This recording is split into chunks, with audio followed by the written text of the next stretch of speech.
ഞങ്ങൾ കോൺഗ്രസ് എതിർക്കുന്ന പാർട്ടിയാണെങ്കിൽ പോലും പാർലമെൻറ്റിനുള്ളിൽ നമ്മൾ കഴിയുന്നു അവരുമായിട്ട് സഹകരിച്ച് പോകാൻ ശ്രമിക്കുന്നു. വേറെ ഒന്നുമില്ല, നമ്മുടെ എതിര് ബി ജെ പിയോടാണ്. നമുക്കതിനകത്തൊരു ഈഗോ പ്രശ്നമൊന്നുമില്ല.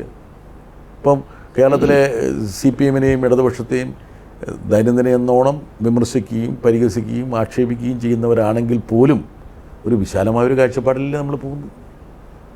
കോൺഗ്രസ്സുകാർക്കൊരു തോന്നലുണ്ടാകട്ടെന്ന കാരണം എന്ന് വെച്ചാൽ ഒന്നില്ലെങ്കിലും 2004 ഒരു ഗ്യാസ് കണക്ഷൻ പോലും പ്രതിഫലമായി വാങ്ങാതെ കോൺഗ്രസിൻ്റെ നേതൃത്വത്തിലുള്ള UPA ഗവൺമെൻറ്റിനെ പിന്തുണച്ചവരല്ലേ ഞങ്ങൾ. ഒന്ന് ചിന്തിച്ച് നോക്ക്. ബാക്കി ഏതെങ്കിലും പാർട്ടിയാണെങ്കിൽ വില പേശി എന്തൊക്കെ പോർട്ട്ഫോളിയോസ് കരസ്ഥമാക്കുന്നുള്ളൂ. ഒരു സഹമന്ത്രി സ്ഥാനം മേടിച്ചോ, അല്ല ഇന്നയാളെ ഇവിടെ അപ്പോയിൻ്റ് ചെയ്യണമെന്ന് പറഞ്ഞോ, ഞങ്ങളുടെ ആളെ വിദേശത്തേക്ക് അയക്കണമെന്ന് പറഞ്ഞോ. അന്നത്തെ കാലത്തൊക്കെ എനിക്ക് ഓർമ്മയുണ്ട്, അന്ന് ഈ ഗ്യാസ് കണക്ഷനും ഫോൺ കണക്ഷനൊക്കെ കൂപ്പൺ വെച്ചിട്ടാണ് അതുപോലും മേടിച്ചത് ഞങ്ങൾ. അവർക്ക് അത്ര ഒരു മര്യാദ വേണ്ടേ?